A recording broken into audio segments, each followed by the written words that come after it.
through fire with shadows on my heels. Scars turn to stories that taught me to feel. Lost in the silence, found in the flame. Now wear my battle cry without shame. This isn't the end, it's where I begin. A soul that remembers the fire within. Welcome back to another episode of A Warrior Spirit, brought to you by Praxis 33. I'm your host, Daryl Snow. Let's dive in. Sometimes life sends us on an unplanned detour, and often those detours involve money. And my guest today is passionate about empowering others to take control of their money story and their future. Trish Ramirez is a money coach with over 35 years of experience helping people build financial strength and resilience. She calls herself the Monarch Money Maven, but I call her a friend. Trish, welcome to the show. Thank you so much. It's great to be here. This is actually your second time, so I'm glad that you came back to give us kind of a little update. I appreciate that. Yes. Yes, I love doing this. This is great. So, you've been in the money business for a long time, over 35 years, so must have been right out of high school. Yes. I was in um, kindergarten. No. Kindergarten, yeah. Uh, but prior to being a money manager, you also were a former drag racer. Is that true? Yes. Yes. So I was fortunate enough at the time to get exposed to that, to drag race. And what's interesting is it's funny how life it's kind of like a race. I mean, I won I won my first race my rookie year, which is very unusual. I got rookie of the year. But then once that happened, the next 5 years, it was really hard to get back up to that spot again because everything happened so quickly. So it's just interesting. Like it's like you always have to pay your dues one way or Yep. another, even if you do really well the first year. So it was a lot of fun, but it was not easy. But it was a lot of fun drag racing. Well, it's also a sport dominated by men. So not only do you have to battle yourself, you have to battle the good old boys club of a men's society, and try to break in. So was that easy for you or difficult for you? Well, I had a lot of supportive people. I had a team that helped me, and they were all men, so that was really helpful. What I did is I went to a drag racing school in Pomona, California. Wanted to see how well I would do. I was one of the top drivers in my class to go a full quarter mile at the end of the day. I've always liked driving. If I know it's a straight line, but I've always enjoyed doing that. And then I don't know. Maybe it's just the way I was raised. My dad was always, "You can do whatever you want to do." So there's a part, and if someone said you cannot, that just made me want to do it more. So I do have this thing in me that just wants to, prove everybody wrong. And when I would go race, I always, which is usually well during the day, I would always have the dark visor because I felt like that maybe Darth Vader. I don't know. It just made me feel like no one Yeah. can see my eyes, and people would, other drivers, men drivers would say, "I can't believe that's really you in there." When they would meet me outside the car or see me outside the car. So I had those are the little things that I would do myself to act like, okay, I'm now in my drag racing mode and this is the way I'm going to be. But it can be intimidating. They play games on the starting line, but for some reason I really enjoyed that part. And it's funny because being in the financial industry, it's the same kind of thing. It's very male dominated and you have to have thick skin. You can't let little things bother you. So it's very similar in life, same as like drag racing. So what lessons, because I can see the parallels of being in a man's dominated world. You do have to have thick skin. You got to learn to play the game. You got to learn different social skills to kind of get along. What type of lessons do you feel were most important as you transition from a drag racing world to financial support world? I think a lot of it is to be really open um, to criticism or somebody critiquing you, instead of taking it personal, you have to be really open. I my mentor, I still have a mentor. I think it's important that everybody has a mentor. Sometimes he comes down really hard on me, and I might cringe, but I try to think, okay, this is feedback for me. This is for me to be a better person, to be a better advisor, wealth manager. So and it was the same with drag racing. I didn't really know that much about the motor or what parts went to where. So if I was driving and something happened, I had to be able to explain that to the team, to the crew, to tell them this is what's wrong. And they're like, well, what's wrong? Well, I heard this noise. So it's really to learn your craft no matter what you do, because yes, I can drive, but I need to know the inside and the outside of everything in order to be really good at it. And that's the same with the financial industry.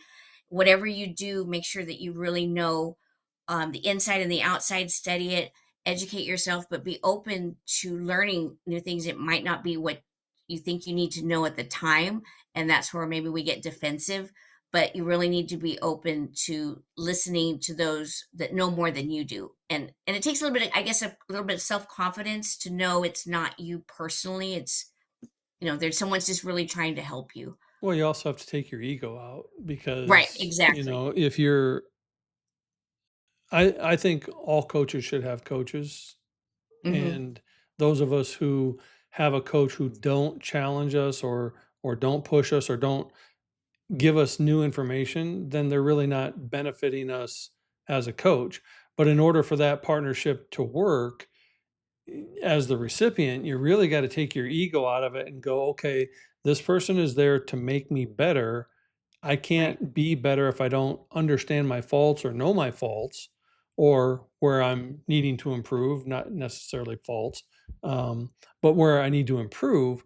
And if we can't receive that in a fashion that, you know, we don't take offense to, then why are we bothering with a right. mentor or a coach? Right? Exactly. If we already know it Exactly. all, why do we need someone else who knows more? That's right. And that's a good thing. You bring up a really good point about you need someone who will challenge you. It's not you don't want someone to always tell you, "Oh, you're doing such a wonderful job." And maybe you are, but you really do need someone to challenge you in order to grow. And that's what drag racing taught me. It was my first time that I really had someone challenge me, whether it be, and it was not only racing against other people, but like you said, challenging myself, being better and trying to do better. And especially when I won so quickly, then it was so hard to get back to that again. And that was very challenging. And that really made me look inside myself. Am I doing this for fun? Because I would get really upset when Yeah. I would lose. I was not the best loser. And my mom would, because my mom went with me to all the races, and she would say, this is supposed to be fun, so it's just learning to be a good sport, because the fun thing is when we would go out on the weekends, I was able to sign autographs. Then Monday morning it's back to real life, no one wanted my autograph. But it's trying to just stay humble and learning, and just be open to what's going on around you, and appreciative to what you're able, what I have this opportunity to do this.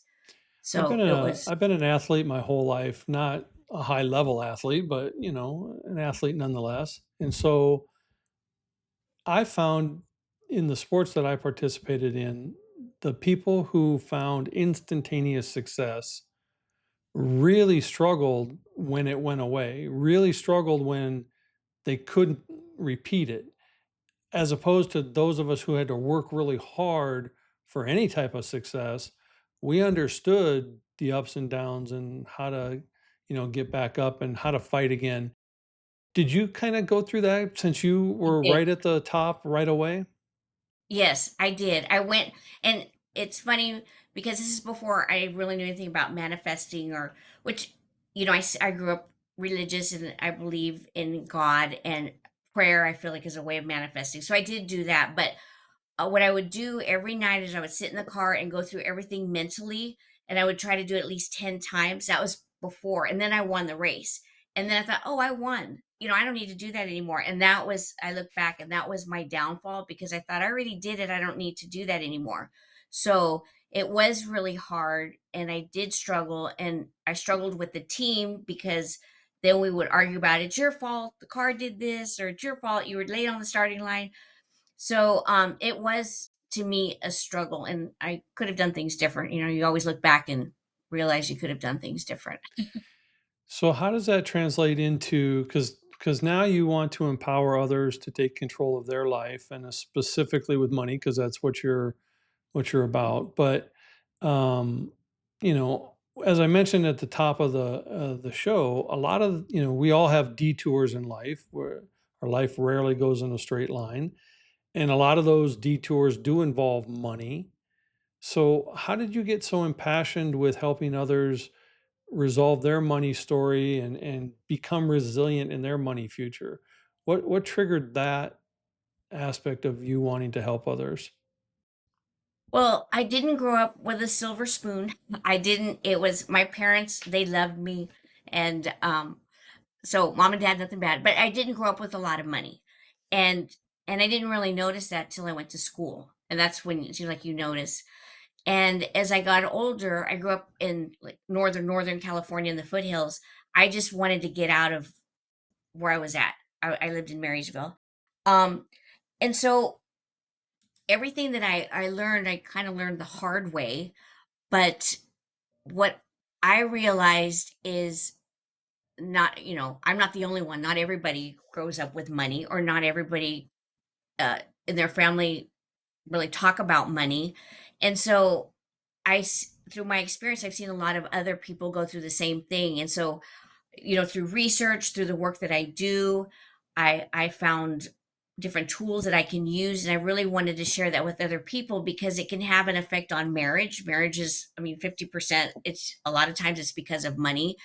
Different relationships with either parents or siblings, or somebody dies and there's money. It seems like money can really affect a lot of relationships in different ways. So that's what really empowered me to want to empower others to learn more about money and see how that affects their relationship.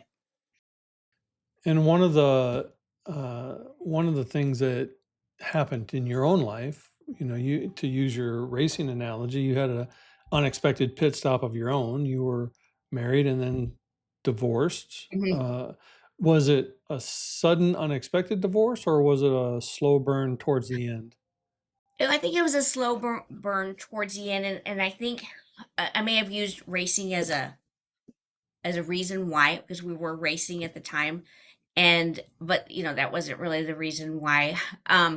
And I know a lot of people get married young and they stay together, but it's very rare. And I was 21 when I got married, so it ran its course. And I think that, of course, this is my truth. It's I feel like I started kind of maturing, and maybe that wasn't in line. I changed as a person, I evolved, and that wasn't the person that he married, and he even said that.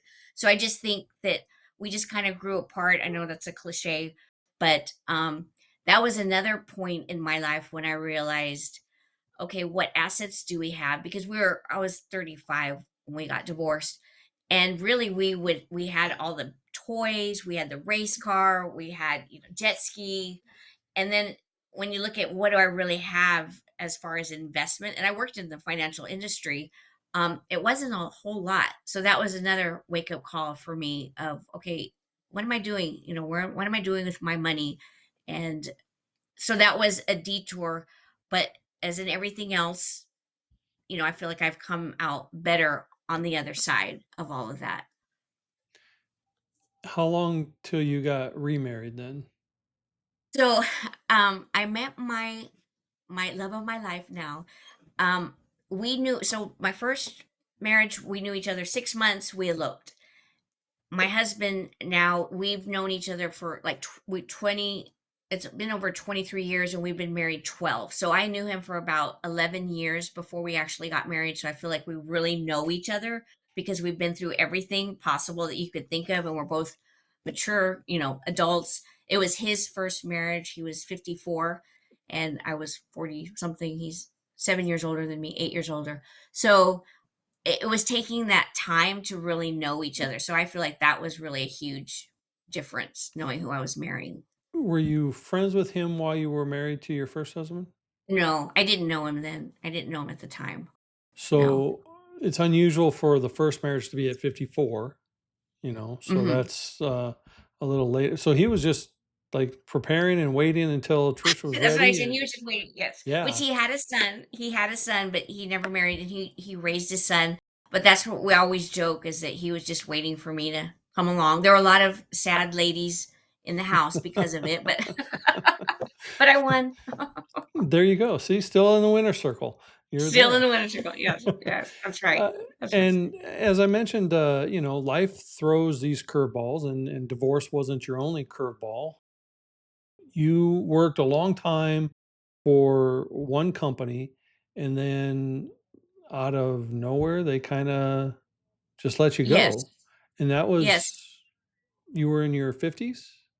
Yes, I was in my 50s. So I can't really go into details of what happened, but I what I've realized is this happens to a lot of people in their 50s, or it just seems like my friends or people that I know in their 50s, it seemed like there were 3 or 4 of us that this happened to, and that can really, because you're kind of trucking along thinking, okay, everything's fine, you're already making plans for that European vacation in 2 years or whatever, and then next thing you know, it's done. Whatever the cause or whatever happened, it's done. And so that was really devastating to me. And I mean, that really hits you in your ego, your self confidence, and it was really really hard. But I have my mentor and my husband that were so supportive, and they just were supportive, kept telling me that I could do it. So, fortunately, my clients came with me and everything worked out. But it was really a time to reflect on me. What have I done so far in my life? I feel like 30s and 50s kind of, and I don't know, we'll see what the rest of it does. But it seems like those times you reflect on where am I at in my life? What have I accomplished? And it really just makes you look at yourself to see where you're at. I know I've been in and out of the corporate world. I've been in and out of the corporate world because I hate the corporate politics and all the BS that goes with it. And, so I've been an entrepreneurial most of my life while I'm in and out of the corporate world. Because I dip back in thinking there's, security and, Hmm. straight, forward paycheck and blah, blah, blah. And then I get in there and go, well, this really sucks because there's the politics and there's the headaches and there's all this other corporate crap that you got to deal with. But in the midst of all of that, I have seen a lot of people in their 50s, and it happened to my mom too. She worked at the bank for 30 some years, was, top of their food chain. And then Hmm. suddenly she reached her mid 50s, and suddenly they were finding mistakes that she was Hmm. making. Suddenly she was doing things incorrectly. And then now they had cause and, had fired her Right. because you can't fire for ageism, but oh, if they're Right. not performing well, you can fire them. But, for 30 years, she was great. And I saw how it affected my mother, and how it really devastated her. And, she ended up getting another job outside the financial industry, and, going on to be a little happier because she could still deal with Mhm. people.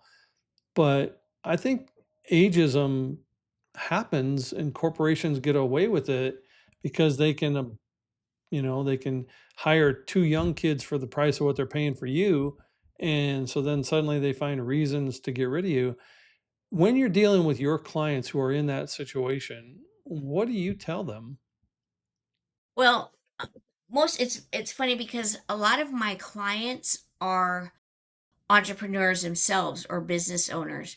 And fortunately I was able to become a business owner. So this was one of the best things that could have ever happened to me. So it's almost, and I think we've talked about this, you walk through the fire and you become even better than what you thought you were before. And so my thought is this too shall pass. It's actually, there's something on the other side that you may not even know that's there, that is going to just be so much better than you could ever imagine, which is what I feel happened to me, because I didn't this was something I thought 5 years from now I wanted to do, but this has just been the best thing for to happen to me. So I think there's a lot of opportunity there. Of course, when it's happening, you're not thinking that, but now it's almost been a year. This was one of the best things. And that's what I would tell my clients. This too shall pass. There's something out there that you may not even realize that's a better opportunity, or there's like a whole new opportunity you may not even think of that, what one of the things doing financial plans is I try to get people to dream about, if you didn't have them, have to worry about money, what do you really want to do? So that would be something I would ask my clients, what is it, something you really wanted to do that maybe now you have an opportunity to do that? So how are you writing your own comeback story? What are you doing that makes your life move forward with this new opportunity? So my husband and I, we opened up our own company. So now we have our own company. Um, it's funny because we're working on the website, and now I'm going to have it may not be, you know, the Monarch title that I had for my money or mindset, but that's going to be part of my website along with investing. And then I also am a certified divorce financial analyst, so that's another part that I can add. So I feel like I have a lot more freedom and flexibility where I can put everything under one umbrella, whereas before I kind of was doing two separate things. So my husband's even talked about maybe doing some, coaching, men coaching. And so it's something that we're creating together, which I'm very excited to do, where we can both coach and help others, because that's something we both really enjoy doing. Well, you really hit the I don't want to say the trifecta because you only had two, but you hit the two major points: money and divorce, both are which Right. sometimes intertwined and caused by one another. so Yes, so you can get the exactly. money management people that you want, and you can get the divorce people who are divorcing because of money, and you get And the maybe I should look towards the people that are going to get married to help them not get a divorce. right. Yeah, Instead of you counseling, could do the money counseling before they get there, Yes. which I think, all joking aside, is really super important because our my ex-wife, my first wife, my starter kit, um uh she was horrible with money, and I bailed her out of everything she was in to try to get her, back on solid ground. And had I had the awareness of her relationship to money prior to the wedding, we might have had different Mhm, vows.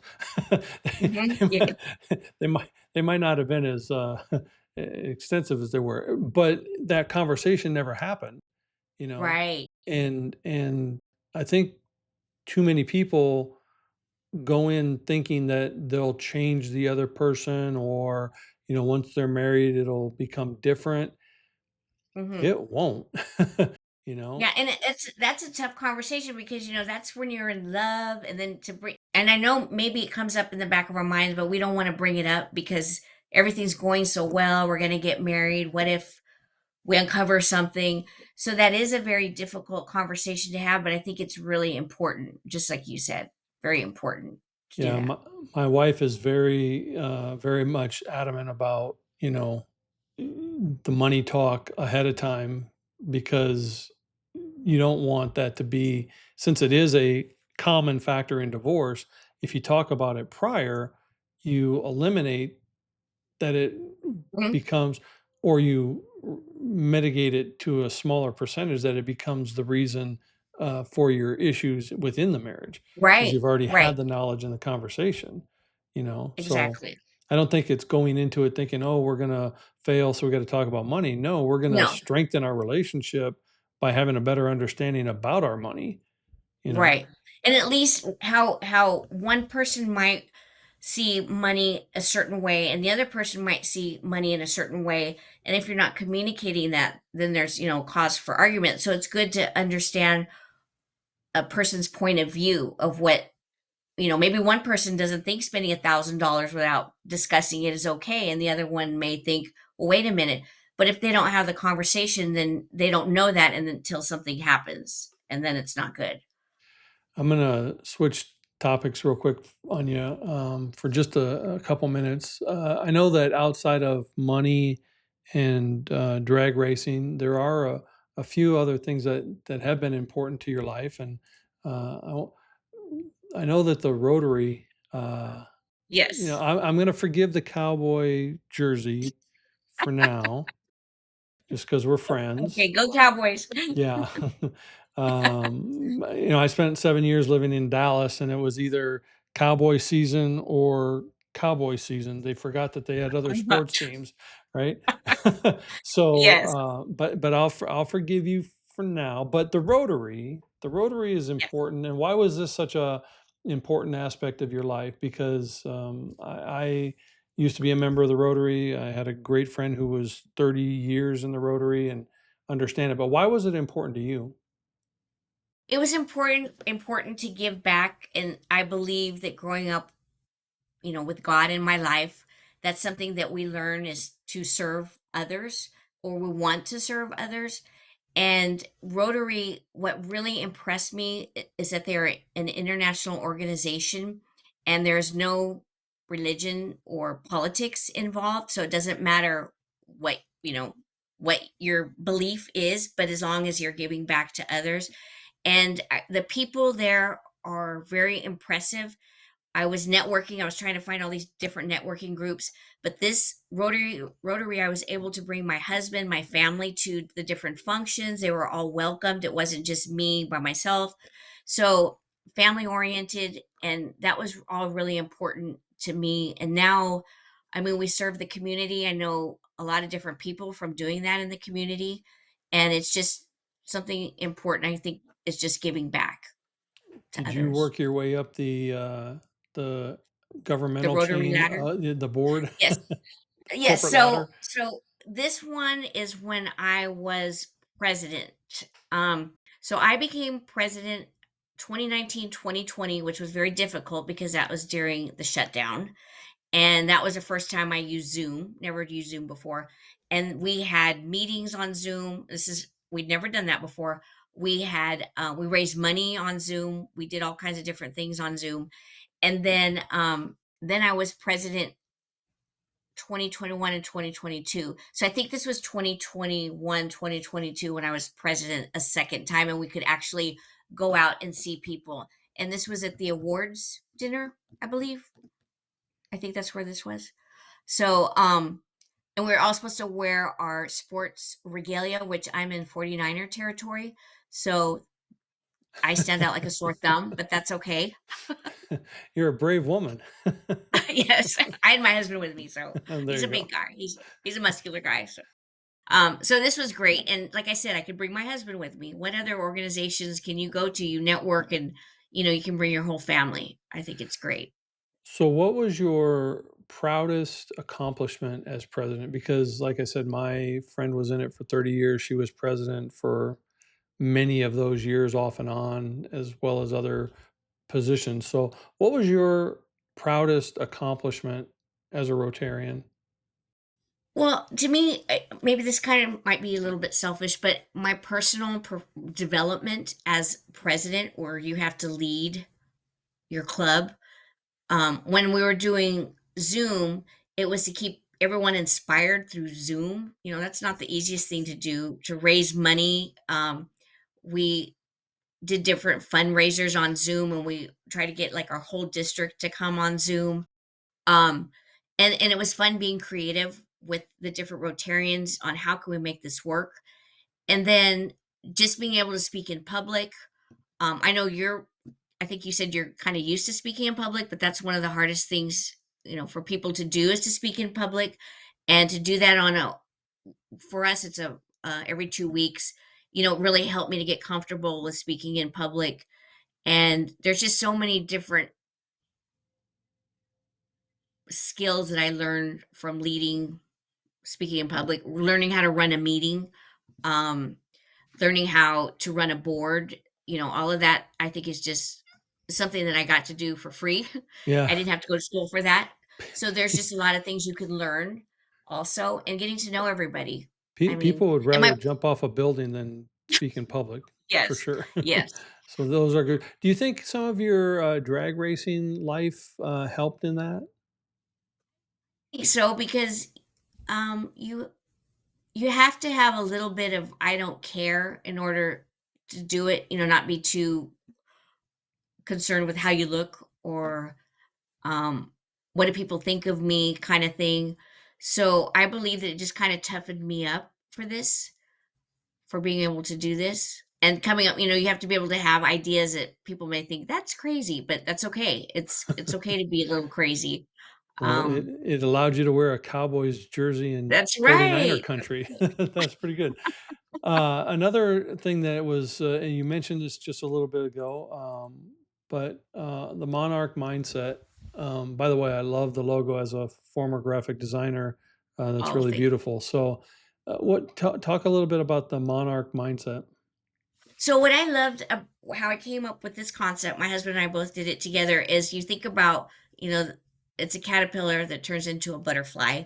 And then the monarch butterfly, it has this, it travels from a place, I can't remember everything specifically, in Mexico, and it comes all the way up. I don't remember if it's to Canada, but to North America. So it has this whole um cycle that it goes through, and that's what I feel like we go through in life with our mindset, and how we can be a caterpillar, start small, maybe not that pretty, but then we grow into something beautiful, and our life, become beautiful, and we can create what we want. So to me, that's what the monarch mindset meant, is just, going from caterpillar to a butterfly, and it's up to us. We can do what we want to do. And like you said, money's such a big issue that I just thought it was important to really empower others with that, with money, a money mindset. Well, that the Monarch, it does travel from virtually Mexico up to Canada on its own GPS that Yes. it innately goes to.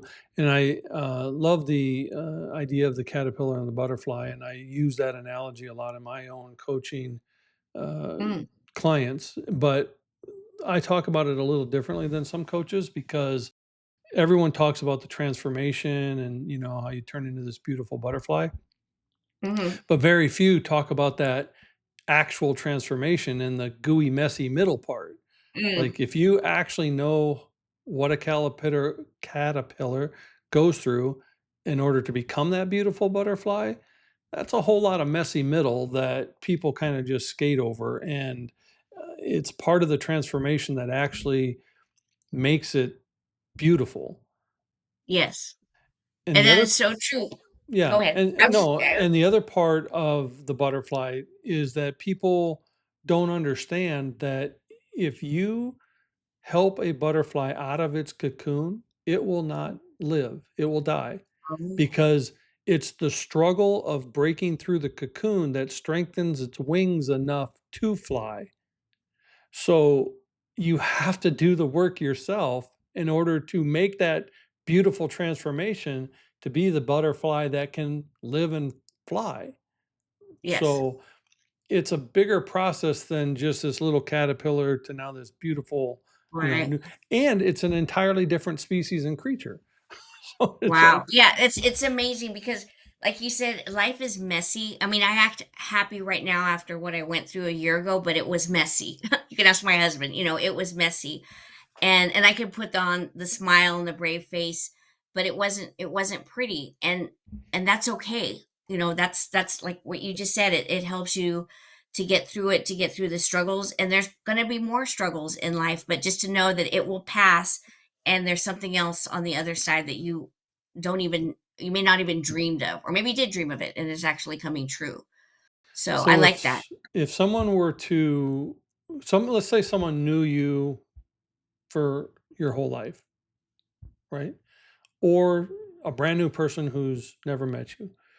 How would you say that the Trish from today is different from the Trish who was a race car driver or even a little younger? Well, I appreciate that, Trish. I don't know if I like myself as, not that I think I'm wonderful now, but I appreciate that girl now that I'm older, because there was always this little bit of resilience in her, but she didn't want to take up too much space, even though, her way was driving a race car, so that is taking up space. But let's say in a room, she wouldn't be the first one to raise her hand. But if you gave her a microphone to sing, you wouldn't get her off the stage. So there's still a part that is still me. But I think being confidence is a big part of it. Knowing who I am, um, being able to be in my skin and like myself, because I've always wanted to strive to do better. And then if I, just like when I would lose, I would be really upset because I think I took it very personal. Whereas now I realize there's so many other things important in life, like our loved ones and people we get to spend time with, and life is short. And let's just do everything that we can do now because we have one shot at this life. And I don't think I thought about those things back then. And then I realized I'm not as smart as I thought I was. As you get older, you realize, wow, I didn't know all this information that I could have used. So, but I do appreciate her.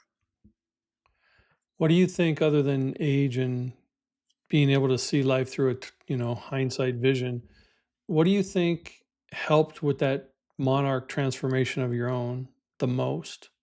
What do you think got you from that girl to this woman the most?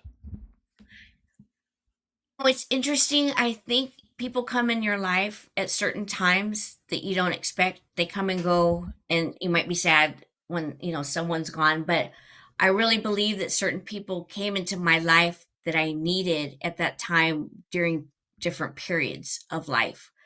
And um, my stepson, I've known him since he was 15, my husband's son. He had us do a leadership program in Austin, very intensive leadership program. And that changed my outlook on so many different things of life. But here I met him when he was 15. He had blue hair and he's become this like just awesome, wise young man that's actually, saying, you guys go to this, don't walk out of the room. But I didn't think he was going to be like that at 15. He was just some kid that was on a computer, so I just feel like different people come in your life, and it that kind of helps you get through whatever you need to get through at that time, if that makes sense. Oh, for sure. Yeah. And your husband now, how has he transformed your life? Because I know from having two marriages, my Hmm. second wife has transformed my life immensely and made it infinitely better. And I couldn't imagine, life without her at this point. And you said yourself, the love of my life. So I Hmm. think you refer to your husband in that same vein. What has he done for you that you didn't have before? Oh, I feel kind of emotional right now. He makes I feel very safe with him. Like I said, we've been through everything that you can think of, so I can tell him what I'm feeling, and it's okay, even if it's not what he wants to hear. He's pushed me to be a better person as far as health wise. Um, he's pushed me. He's the one that said you should become a financial advisor because I wasn't one at the time that we met. He's the one that encouraged me to do that. And so when you become a financial advisor, you don't make a lot of money at first because you have to grow your business. So he supported me through all of that. He's retired now, but he supported me through all of that. um Anything I want to do, like this podcast, like, yes, go do it. So he's very, very encouraging with me, and to me, and supportive. So he's just there's just so many things I'm trying to think of, like, is that what you're wearing, kind of thing. Just make sure that I look good. He's just very supportive, and in a good way. In a good way, he's just Can been. you see yourself through his eyes? Because I know my wife has a hard time seeing herself through my eyes because I love and adore her and, think the world of her. And I tell her all the time. And she has a hard time seeing that person in herself because she's very much like you, where she, you know, self-critical and, Hmm. doesn't like a lot of stuff that makes her who she Hmm. is. And so I really try to get her to see what the rest of the world sees. And I'll take back to the butterfly. when the butterfly comes out of the cocoon, it can't see that it's now this beautiful monarch that Mhm. wasn't there when it went into the cocoon, you know? So, can Mhm. you see what your husband sees? Well, when he compliments me, sometimes I think it's just because you love me. Yeah. So I think, you know, I can see different things I can work on, and I think, um,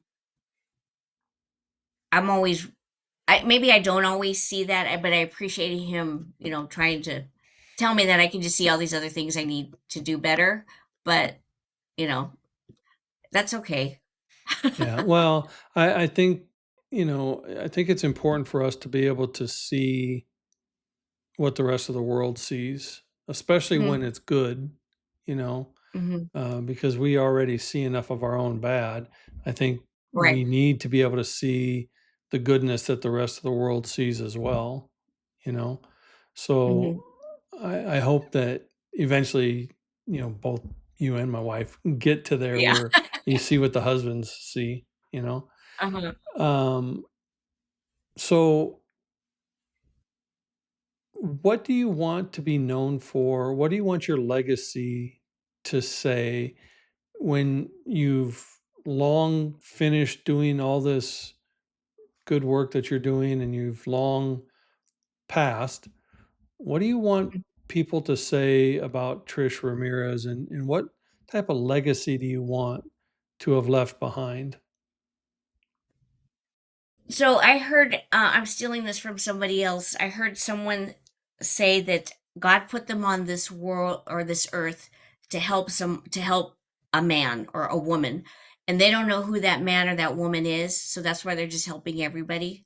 So I just want to be able to have, and I know people use the word impact, but if I can help someone in their life, like, wow, you really helped me, or a little girl, wow, you inspired me. To me, that would be my legacy, to be able to do something like that, to help somebody, to have some sort of influence and make somebody's life better. That would be what I want. Yeah, and I heard I was speaking at a virtual event in July, uh, and one of the speakers was he'd been married for 28 years. He'd known his wife for 33 total, and they were going through a divorce or had just gone through a divorce the year prior.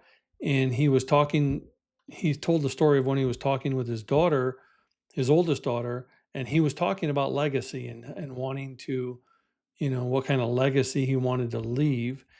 And his daughter, I mean, God bless her, she must be pretty wise for her age to say this, but she said, "Dad, instead of worrying about leaving a legacy, why don't you live a legacy?" Mm, And that kind of goes with exactly what you just said. I'm put here to help one man or one woman. I don't know who it is, so I'm going to help everybody.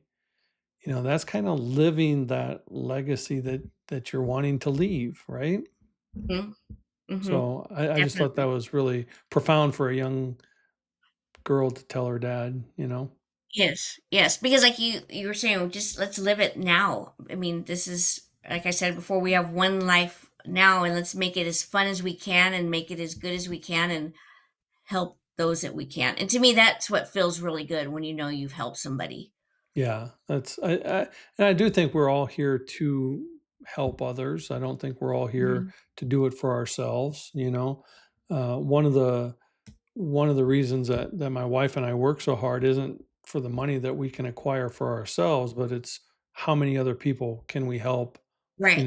from that. Mhm. And I've told, I work with clients too, and sometimes money is their issue and their hang up. I don't have the same money management clients that you do, but you know some of them are ashamed to have money. Some of them are ashamed to Mhm. even want to have money.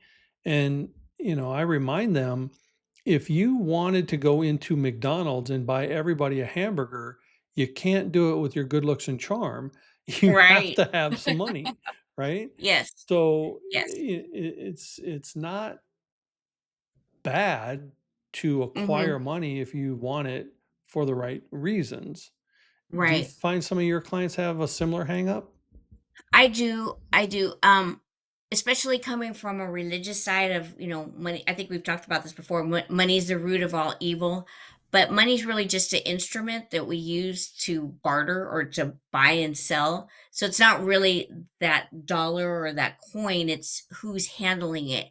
And and I do believe that God wants us to help people, and if, and he made us, he created us smart.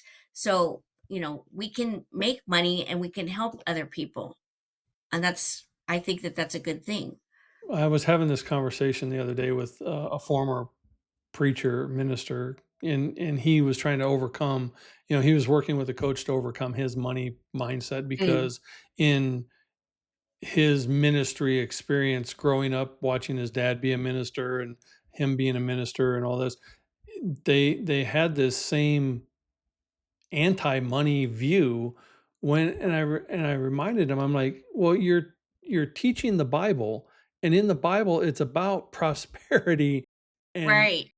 multiplying, not living in poverty and Hmm. shame.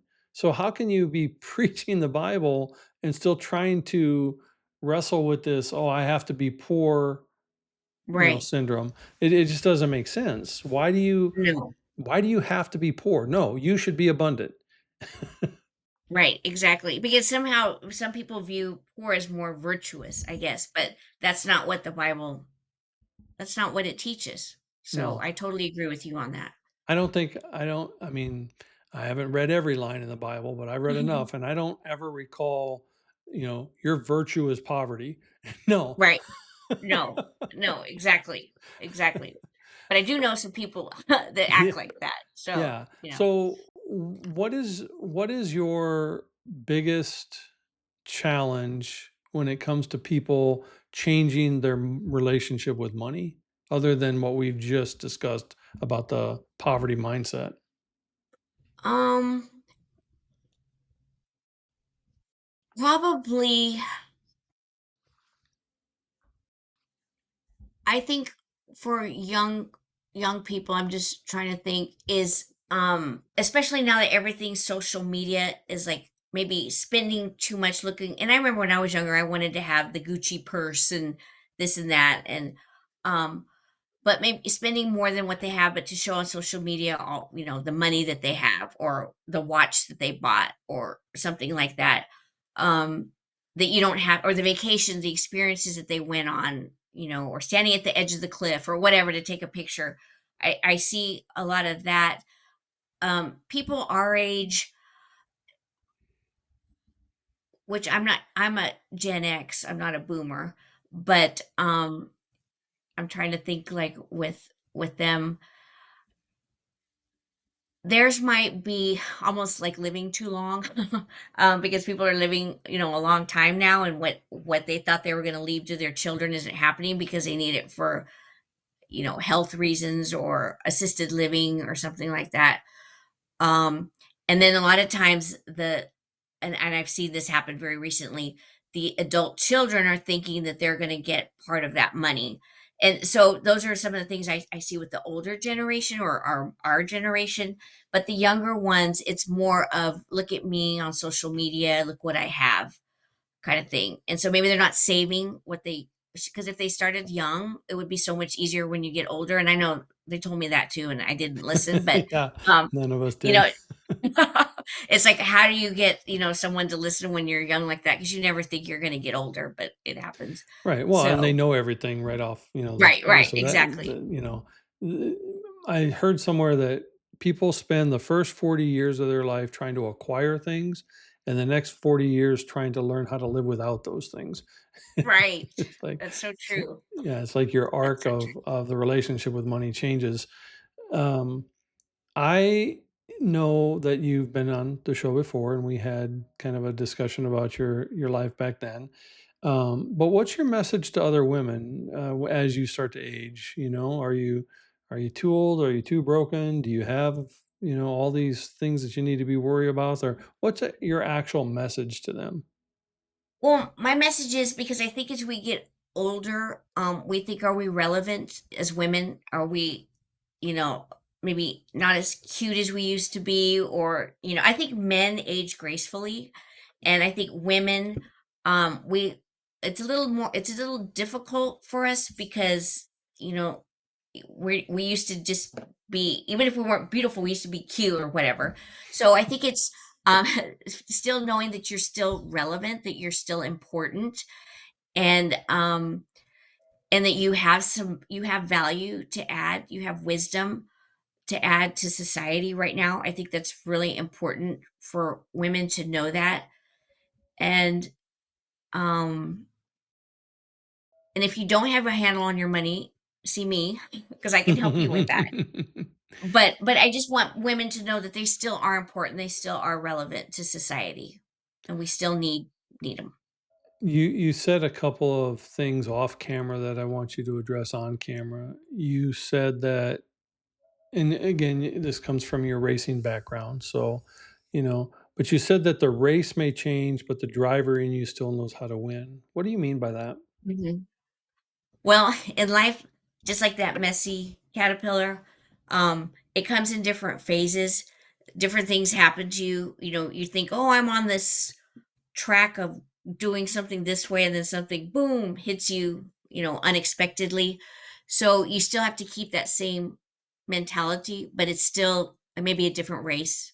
It may not be the exact same one, but you still have to keep that, or you don't have to do anything, but you really want to keep that resilience, that everything's going to be okay. Because again, I know I keep saying this, but we have one life. Let's make it a good life. Let's make this game of life fun.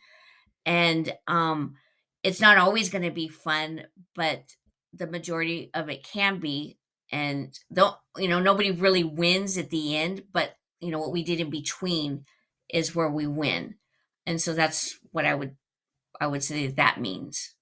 So I read somewhere, and I wish I knew the author, but it says your life is made up of two times: when you die and when you're born and when you die, and your life is lived in that little hashtag between, or hash mark between the two. Hmm. So you got to Yep. make that the best you possibly can.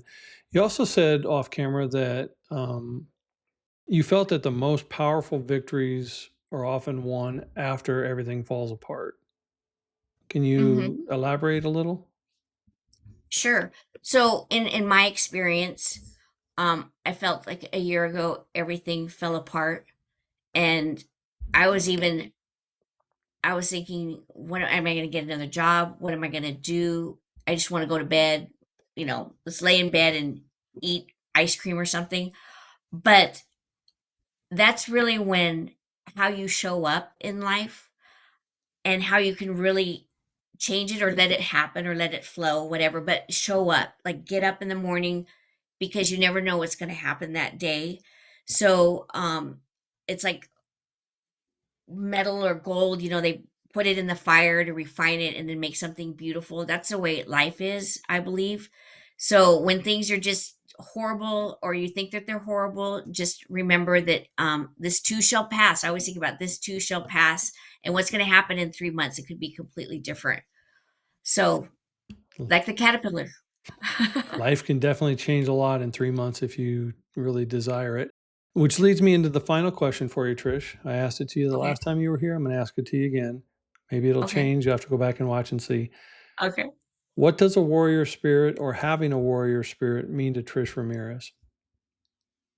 Means to be relentless, and to keep going, and to never get up, to get up in the morning even when you don't want to. That's like half the battle. Get up, show up wherever it is you're supposed to show up, and to be there for others, um and to protect others, and as much as you can, and whether it be through the podcast, or inform others, educate others, but helping others. That's a warrior spirit to me. I don't know if I said that the last time. I don't know. You have to go back and watch it, and I have to go back and watch. yeah, I mean, it was a year ago. We'll see. I'm going to go back Yes. and see. Okay. But I do appreciate you coming back on and joining us again this second time. I always enjoy, having these conversations with you. I think everybody needs to talk about certainly money and how it affects their lives, and they need to understand that it isn't just about the money. It's about your belief of money and how it does really intertwine with the rest of your life. So I'm always grateful that you come back on and share this stuff. Well, thank you for having me. I had a great time. Thank you. You bet. And if you guys want to get in touch with Trish, she has her social media platforms: Facebook, LinkedIn, and Instagram. And as always, I want to thank you for joining us on this edition of A Warrior Spirit. We're now available not only on YouTube, but also Spotify, Apple Podcasts, and all the major platforms, as well as on Wednesday evenings at 8 p.m. Eastern on Roku via the Prospera TV app. But wherever you find us, be sure to like or subscribe so you catch all the episode. And as always, the journey is sacred, the warrior is you, and remember, be inspired, be empowered, and embrace the warrior within. It's not just about the fight, it's how we rise from it.